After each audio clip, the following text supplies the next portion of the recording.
Hello friends, my name is Dharamveer Singh and we will be talking about causes of stress in this video. I'll try and keep it as simple as possible. So let's get the video started.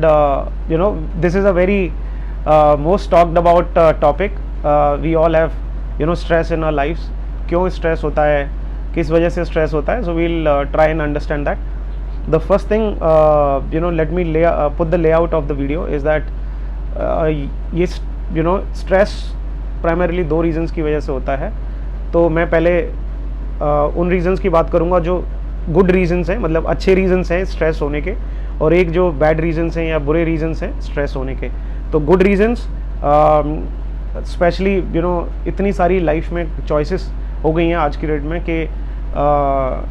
कि हर चीज़ के लिए, मतलब अगर खाना है then you have 10 online websites or apps that you can deliver your foods from. Zomato, Swiggy, Food Panda and what not. If you have to watch something, you have thousands of choices: Netflix, Amazon Prime, Hotstar, Z5 and what not, right? Similar to that, if you have to travel, you have thousands of destinations available. If you want to make friends, you have thousands of people available online and offline. So primarily if you would realize, जितने ज़्यादा choices हमारी life में बढ़ते जा रहे हैं उसी की वजह से हमारे को उतना ही ज़्यादा स्ट्रेस बढ़ता जा रहा है. So that is one of the good reasons to have stress. The second reason is that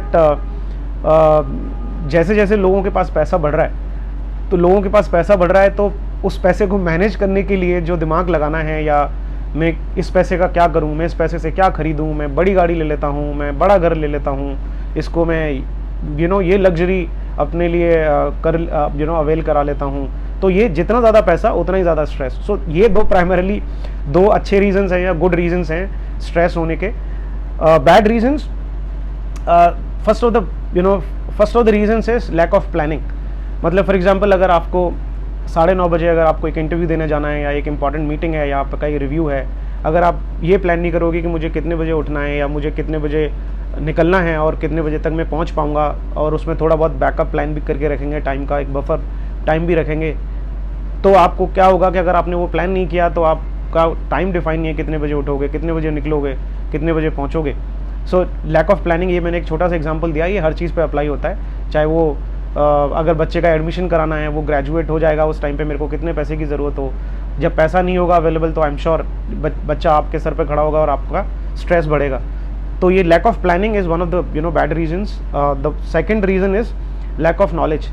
किसी भी चीज़ के बारे में जब नॉलेज नहीं होती है तो हमें स्ट्रेस होता है. मतलब अगर मेरे को किसी ने बोला कि एक प्रेजेंटेशन बनाना है और मेरे को अगर यही नहीं पता है कि उस चीज़ के बारे में मेरे को प्रॉपर नॉलेज नहीं है, या मैं किस टूल को यूज़ करूँगा उस प्रेजेंटेशन को बनाने के लिए, क्या क्या चीज़ें मेरे को उस प्रेजेंटेशन में रखनी है, किस तरीके से मैं प्रेजेंट करूँगा. तो जब लैक ऑफ नॉलेज होती है किसी भी चीज़ को लेके, फॉर एग्जांपल अगर आप शहर में आए गांव से और अगर यहाँ पे आके आपको जॉब ढूंढनी है, तो आपको अगर नॉलेज ही नहीं है कहाँ पे ढूंढनी है, कैसे ढूंढनी है, तो स्ट्रेस होगा. फिर आपको अगर घर खरीदना है तो आपको पता ही नहीं है कि घर खरीदने के क्या क्या ऑप्शंस होते हैं, कितने बजट में मिलेगा, कहाँ मिलेगा, क्या लोकेशन सही है, उसमें क्या क्या चीज़ों का ध्यान रखना है. सो किसी भी चीज़ को लेके जब लैक ऑफ नॉलेज होती है तो obviously it increases your stress. The third reason is lack of preparedness. किसी भी चीज़ को लेके, फॉर एग्जांपल अगर आप एक इंटरव्यू दे रहे हो, या आप एक प्रेजेंटेशन दे रहे हो, या आप एक सेमिनार अटेंड कर रहे हो, या आप एक किसी फैमिली फंक्शन के लिए जा रहे हो, चाहे वो आपकी खुद की शादी के लिए ही भले आप क्यों नहीं मिल रहे हो, किसी भी चीज़ के लिए यू नीड प्रिपरेशन. चाहे वो आपका बच्चे का एग्ज़ाम है, उसके लिए भी घर में एनवायरनमेंट उस तरीके से होना चाहिए. हर चीज़ की एक प्रिपरेशन होती है. चाहे घर में गेस्ट आ रहे हैं और अगर आपने सारी चीज़ें प्रिपेयर नहीं करी हैं तो आपको स्ट्रेस बढ़ेगा, क्योंकि घर गेस्ट तो उसी टाइम से आएंगे, but you have not prepared for it. So lack of preparedness की वजह से स्ट्रेस होता है. Fourth option is changes in life. मतलब किसी भी तरीके का लाइफ में जब चेंज होता है, चाहे वो एक शहर से दूसरे शहर हमें जाना हो, चाहे एक जॉब से दूसरी जगह दूसरे जॉब में हमें जाना हो, एक करियर से दूसरे करियर में हमें करियर हमें अपना अगर एक डोमेन से दूसरे डोमेन में हमें चेंज करना है, या हम किसी भी एक रिलेशनशिप से दूसरे रिलेशनशिप में हम जा रहे हैं, एक सिचुएशन से दूसरी सिचुएशन में जा रहे हैं, एक ऑफिस से दूसरे ऑफिस में जा रहे हैं, किसी भी तरीके का चेंज जब हमारी लाइफ में होता है तो हम उसकी वजह से स्ट्रेस्ड हो जाते हैं. Then we all have this unknown fear of like मेरी लाइफ में क्या होगा, अगर मेरी जॉब में क्या होगा, मेरा बॉस क्या बोलेगा, मेरा पार्टनर क्या बोलेगा, मेरे माँ बाप क्या बोलेंगे, ये हर चीज़ को लेके, या मेरी लाइफ में क्या होगा आगे, फ्यूचर क्या है, ये क्यों हो गया, वो क्यों हो गया। सो हर चीज़ को लेके एक अननोन फियर है जिसकी वजह से we all get stressed. The last point that I covered is which is very important point for you to notice is we all live either in past or we try to be in the present, I mean the future moment. So या तो हम पुरानी चीज़ें जो हो गई हैं उनके बारे में भी मल ओवर देम कि ये क्यों हुआ, उसने ऐसा क्यों बोला, मैंने ऐसा क्यों नहीं किया, काश मैंने ऐसा कर लिया होता, काश मैंने ये कोर्स कर लिया होता, काश मैंने वो जॉब छोड़ दी होती, काश मैंने वो जॉब नहीं छोड़ी होती, काश मैं उसके साथ ही रहता, काश मैंने उसको छोड़ दिया होता, या व्हाट इफ़ मैं ऐसा हो जाएगा, व्हाट इफ़ मैं ऐसा हो जाए या ऐसा हो जाएगा, क्या मैं कैसे करूँगा, मैं पैसे कैसे इकट्ठे करूँगा, मेरे बेटे का क्या होगा, मेरी बेटी का क्या होगा, मेरे घर का क्या होगा, मेरे लोन का क्या होगा। या तो हम पास्ट में जी रहे होते हैं या हम फ्यूचर में जी रहे होते हैं, जिसकी वजह से अननेसेसरी हम स्ट्रेस क्रिएट करते हैं। सो ये total 2 good reasons and 6 bad reasons. वैसे बहुत सारी चीज़ें और भी हो सकती हैं स्ट्रेस के, पर जो मुझे लगा कि बहुत ही सिंपल तरीके से अगर आपको स्ट्रेस क्यों बढ़ता है, क्यों होता है और उसको कैसे मैनेज कर सकते हैं, which is going to be the next topic. तो ये मेरे को ऐसा लगा कि सिंप्लीफाई करके I can explain it to you. ये मेजर रीजंस हैं जिसकी वजह से आपको स्ट्रेस होता है। Now how do you handle all of this? what I generally do for myself is that कोई भी चीज़ हो लाइफ में, कोई भी चीज़, like you must have heard a word called minimalist। मतलब मिनिमलिस्ट का मतलब ये होता है कि जो इंसान कम से कम चीज़ों में और कम से कम रिसोर्सेज के साथ अपनी ज़िंदगी जीता है और खुश रहता है उसमें। मतलब कम से कम चीज़ों के साथ खुश रहने का मतलब ये है कि नाउ यू विल थिंक कि मैं अपने बारे में, मैं तो घूमता हूँ, खाता हूँ, पीता हूँ, पार्टीज़ करता हूँ, गाड़ी भी रखता हूँ, घर भी है, प्रॉपर्टी भी हैं, तो आप कैसे सर मिनिमलिस्ट हो सकते हो? मिनिमलिस्ट ज़रूरी नहीं है कि ये मटेरियलिस्टिक चीज़ों की वजह से मिनिमलिस्ट हो गया। मिनिमलिस्ट आप अपने माइंड सेट से भी हो सकते हो। मतलब आपको देखने वाले लोग ऐसे देख सकते हैं कि आपके पास सब कुछ है, but if you are sorted, simplified in your life, मतलब अगर आपको सिंपल दाल रोटी मिल रही है, आप दुनिया के बारे में ना सोच के अपनी लाइफ पर फोकस कर रहे हो, आपके पास जो है उसमें खुश रह रहे हो, और स्टेप बाय स्टेप अपनी लाइफ को आगे बढ़ाने की कोशिश कर रहे हो, this is what a minimalist is. मतलब कम से कम चीज़ें अगर हैं भी तो you are not bothered, you are not stressed, बाकी लोगों के साथ अपने आप को कंपेयर करके आप अपना सर नहीं फोड़ रहे हो। So this is what a minimalist is, मतलब कम से कम चीज़ों में खुश रहना। और अगर हैं भी अवेलेबल सारी चीज़ें हैं, फिर भी आप आप सिंप्लीफाई करते हो अपनी लाइफ को। तो सबसे पहला मेरा जो एक सोल्यूशन जो मुझे लगता है कि can be a very good tip is simplify everything in your life. मतलब चाहे पैसे को लेके हो, चाहे चॉइसेस को लेके हो, चाहे रिलेशनशिप्स को लेके हो, चाहे खाने को लेके हो, चाहे घर में अपना लाइफ स्टैंडर्ड सेट करने को लेके हो, चाहे अपनी सेल्फ डेवलपमेंट या पर्सनल डेवलपमेंट के बारे में सोचने को हो, हर चीज़ को जितना ज़्यादा हो सके सिंप्लीफाई करते जाओ। मतलब अगर 2 गाड़ियाँ होंगी तो स्ट्रेस होगा मैं आज कौन सी गाड़ी लेके जाऊँ, 50 अगर शर्ट्स अवेलेबल होंगी तो टेंशन होगी कि मैं कौन सी शर्ट पहनूँ। आप 10 करियर के बारे में अगर 4 अलग अलग दिशाओं में अगर सोच रहे होगे तो आपको अगर टेंशन होगी कि मैं ये कैसे करूं, वैसे करूं। सो जितना ज़्यादा हो सके लाइफ को या लाइफ से रिलेटेड हर चीज़ को जितना सिंप्लीफाई कर सकते हो, please try and simplify everything. मतलब हर जितने कम से कम डिसीजंस अगर आपको लेने पड़ेंगे लाइफ में, उतनी ज़्यादा आपकी लाइफ सॉर्टेड होती है, उतनी ज़्यादा सिंप्लीफाई होती है और उतनी ज़्यादा आपको स्ट्रेस कम होता है। पहला tip. The second tip is जितना ज़्यादा हो सके आप चीज़ों को पहले से प्लान करो।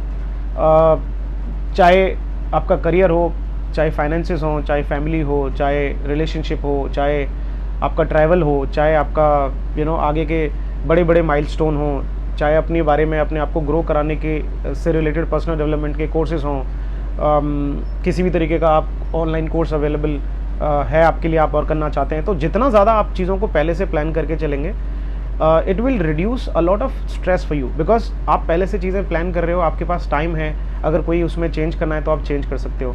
लास्ट मिनट के लिए अगर आप चीज़ों को रखोगे तो उतना ही ज़्यादा स्ट्रेस बढ़ता है, बिकॉज आपको पता है कि कुछ भी गलत हो सकता है उस टाइम पे। लेकिन अगर आपने तसल्ली से चीज़ों को पहले प्लान किया हुआ है, you will have very minimal stress, और धीरे धीरे over a period of time आप ये हैबिट डेवलप कर लेते हो, तो आगे चल के आपको रियलाइज़ होगा कि जितना ज़्यादा आप प्रिपेयर्ड होते हो उतना ही ज़्यादा स्ट्रेस आपको कम होता है। चाहे वो एग्ज़ाम, जैसे एक छोटा सा एग्जांपल दे सकता हूँ, बच्चा अगर थ्रू आउट द ईयर अगर उसने अपने चैप्टर्स कितने हैं उसमें से कितना टाइम में उसे कवर करना है, एक चैप्टर में कितना टाइम लगेगा, मेरे एग्जाम्स कब हैं, अगर वो और कितने घंटे की स्टडीज़ होगी, अगर वो अच्छे से प्रॉपर ये ब्रेक डाउन करके अच्छे से पूरी साल को अपना प्लान करे, या कोई भी कॉम्पिटिटिव एग्जाम अगर तैयारी कर रहा है उसकी अगर प्लानिंग करे, या वर्सेस मतलब जब मन कर रहा है, जो मन कर रहा है किसी भी सीक्वेंस में आप पढ़ो, जब मन पढ़ रहा है, पढ़ना है तो पढ़ा है, नहीं पढ़ा है तो नहीं पढ़ा है, और वो लास्ट में जाके स्ट्रेस ही क्रिएट होगा. So proper planning for every little thing and you know for the bigger thing also. Third thing is life skills के बारे में जितना ज़्यादा नॉलेज इकट्ठा कर सकते हो करो, चाहे वो आपके पैसे को मैनेज करने की बात हो, हेल्थ को मैनेज करने की बात हो, चाहे अपनी रिलेशनशिप्स को मैनेज करने की बात हो, अपने स्ट्रेस को मैनेज करने की बात हो. मतलब कोशिश ये करो कि आपको ज़्यादातर हर टॉपिक पे कुछ ना कुछ नॉलेज हो. आप चाहे सोशलाइज भी करेंगे तो 4 लोगों के बीच में बैठेंगे तो अगर आपके पास नॉलेज होगी तो आप उस टॉपिक पे अपना कुछ एक व्यू पॉइंट रख सकते हो. Otherwise you will behave like अ डम. So you must have at least basic knowledge about all the life decisions that you have you are supposed to make in your throughout your life. Then the last and very important point which I generally keep referring is be in the present moment. मतलब जो मैंने पहले बोला था कि causes of stress जो है कि हम या तो past में रह रहे होते हैं या future में रह रहे होते हैं. तो जितना ज़्यादा हो सके, it is not easy, I know this, but you have to practice this over a period of time, but it comes easily. कि आप जितना ज़्यादा हो सके प्रेजेंट मोमेंट में रहने की कोशिश करिए. और अगर आप पास में बार बार भाग रहे हैं, आपका दिमाग भाग रहा है, तो आप कोशिश करिए कि उससे वापस से प्रेजेंट मोमेंट में लेके आइए. एंड उसको रिकनसाइल करने का एक छोटा सा मैं एक टिप देता हूँ या एक सीक्रेट टिप देता हूँ कि जब भी आपको प्रेजेंट मोमेंट में आने के लिए अपने आप को रिकनसाइल करना है, अपनी बॉडी, अपने माइंड और अपने दिमाग को, तो आप just close your eyes, sit for 10 seconds and take five times inhale and exhale your breath. You will realize that I think you're coming back to the present moment. आप 10 से 20 second 30 second के लिए कर सकते हो. Take deep breath, open your arms, close your eyes and you will find yourself getting into present moment. और present moment में होने की वजह से आपको जो आज हो रहा है लाइफ में उसका आप अच्छे से एंजॉय कर पाते हो. नहीं तो आप पास्ट और प्रेजेंट फ्यूचर के बारे में सोच के आप अननेसरी स्ट्रेस ले रहे होते हो. So this is what I also do in my life and I apply most of this and I have learned all these things from here and there by listening to people, listening to podcast, reading, googling, sitting with educated people and जो मेरे से ज़्यादा समझदार हैं, intelligent हैं, सब लोगों से सीख के finally I could gather all of this. तो मुझे लगा ये मैं शेयर करूँगा आपके साथ and it will be useful for you. अगर 100 लोग अगर ये देख रहे हो और उनमें से 5 लोगों को भी ये अगर यूज़फुल मिलता है तो मेरा पर्पस सॉल्व हो जाता है. So thank you so much for watching this video. I hope it was helpful. If it is helpful please share it further. हो सकता है किसी और की भी हेल्प हो जाए. Thank you so much.